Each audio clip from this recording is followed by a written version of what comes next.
Hello everyone, class 11th mathematics में आज जो हम नया चैप्टर स्टार्ट कर रहे हैं उसका नाम है रेखीय असीमिकाएं, लीनियर इनइक्वलिटीज़।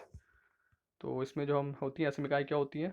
यदि दो वास्तविक संख्याओं या दो बीजीय व्यंजकों में ये ग्रेटर देन, लेस देन या less than equal to, greater than equal to के चिन्ह प्रयोग हों तो वो क्या संबंध हो जाते हैं? असीमिकाएं कहलाती हैं।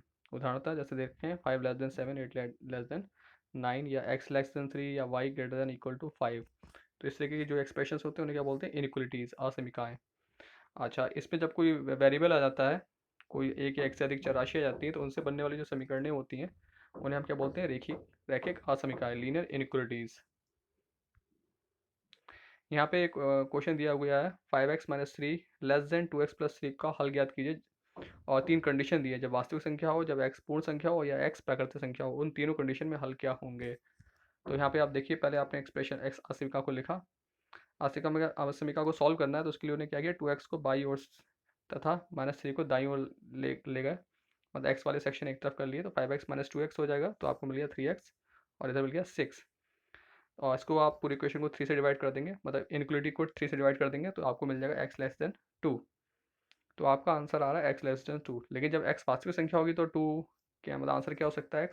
तो 2 से छोटी वास्तविक संख्या क्या हो सकती है? -2 से लेकर -इन्फिनिटी तक। तो आपका आंसर हो जाएगा -इन्फिनिटी से 2 तक। जब x एक पूर्ण संख्या होगी, पूर्ण संख्या क्या होती है आप जानते हैं? पूर्ण संख्या, तो पूर्ण संख्या के केस में उसने कह दिया x लेस देन 2। तो लेस देन 2 में क्या हो सकता है? 1 0 और फिर -1 से लेके आप जा सकते हैं अनंत तक।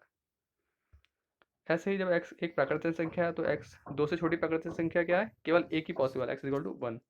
तो तीनों कंडीशनों में ये तीन अलग अलग आंसर आएंगे। इसमें एक और क्वेश्चन है, निम्नलिखित असमिका निकाय को हल कीजिए। यहाँ पे एक असमिका निकाय दे रखी है, उसको हल करना है। तो आपने पहला असमिका जो दे रखी है उसको सिंप्लीफाई कर लिया, उसको और दोनों को लिख लिया। आप कर दिया इन्होंने 2 इंटू 2x+3 -10 है और 6x-2 है, मतलब 2 से मल्टीप्लाई कर दिया। जितनी ब्रैकेट है वो खोल दिए, ये ब्रैकेट खोल गए यहाँ पे। फिर वेरिएबल एक तरफ ले आए, अंक वालों को संख्या एक तरफ रखी। सॉल्व करते गए, एक्स की वैल्यू आई x ग्रेटर देन 4। तो x ग्रेटर देन 4, 4 से बड़ा, 4 से बड़ा कहाँ तक जा सकते हैं? अनंत तक। इसलिए आंसर क्या हो गया? 4 टू इन्फिनिटी तक, 4 से इन्फिनिटी तक।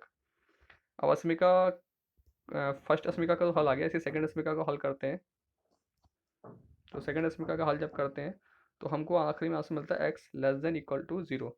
तो लेस देन इक्वल टू 0 यानी 0 भी है और 0 से नीचे अनंत तक, माइनस अनंत तक। तो आपका x की वैल्यू आ गई माइनस ये वाली इन्फिनिटी टू 0। और ये अस्मिका 2 का हल है। तो अस्मिकाओं को अगर हम आलेख में, मतलब इनको ग्राफिकली रिप्रेजेंट कर दें नंबर लाइन पे, तो जो पहला है, एक है जो सेकंड वाला है 0 से -इन्फिनिटी तक, तो उसका 0 से -इन्फिनिटी तक का एरो ये दिखाई दे रहा है सोल्यूशन। और जो पहला था उसका था 4 से लेके +इन्फिनिटी तक, तो उसका हमने यहाँ पे सोल्यूशन दिखाया। आप देखेंगे कि दोनों ही ग्राफ, कहीं भी इनका कोई कॉमन सेक्शन नहीं आ रहा है, ये सेक्शन पूरा ब्लैंक है और ये दोनों एक दूसरे से दूर है, तो यहाँ पे कोई भी हल पॉसिबल नहीं होगा।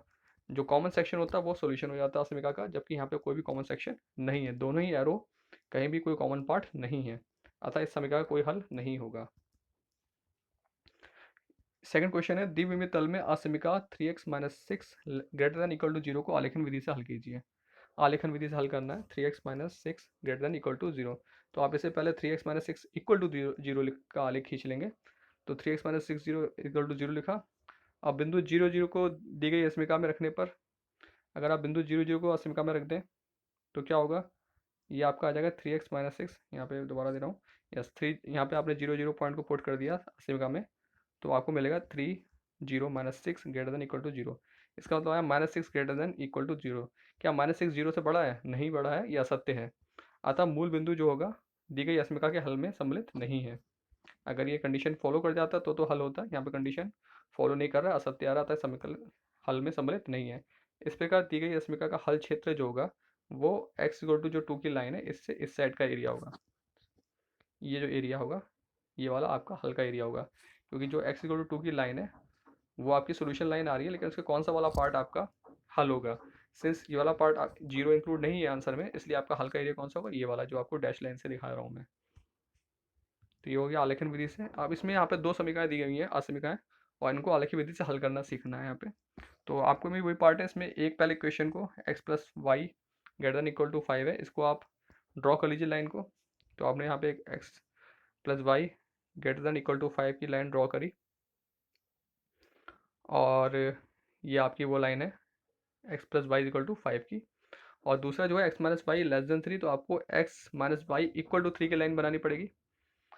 इनके आप हल सेक्शन देखेंगे तो पहली वाली का हल सेक्शन क्या आ रहा है, ऊपर की ओर आ रहा है x plus y equal to 5 के लिए, और x minus y equal to 3 के लिए सोल्यूशन का लाइन ये आ रहा है। तो इसमें अगर आप कॉमन पार्ट देखेंगे तो देखिए आपको यहाँ पे स्क्वायर्स बनना है, ये यहाँ पे स्क्वायर जनरेट हो रहे हैं। जो ये वाला सेक्शन है ये भी आपके सोल्यूशन में नहीं आ रहा है मेन, और ये भी सोल्यूशन में नहीं आ रहा है, और ये तो ब्लैंक है ही। खाली ये पार्ट है जिसमें दोनों ही कॉमन एरिया आ रहा है, जिसमें स्क्वायर्स बनना है। तो ये पार्ट जो होगा आपका सोल्यूशन का एरिया हो जाएगा, जिसको देखिए आप फिगर में भी ड्रॉ कर रखा है डार्क कलर से। ये लाइट है, ये लाइट है, ये ब्लैंक है, जबकि ये डार्क है। तो ये आपका सोल्यूशन एरिया आ गया। तो इस तरीके से अगर दो इक्वेशन हो, दो असमीकरण एक साथ हो, उनको आलेखन विधि से सॉल्व करना हो, तो इनको इस तरीके से ड्रॉ करके सॉल्व किया जाता है। आई होप आपको आज का वीडियो समझ में आया होगा। तो इस पर आप क्वेश्चन कीजिए, समझिए इस वीडियो को। फिर मिलते हैं आप लोग से नेक्स्ट वीडियो में, तब तक के लिए धन्यवाद।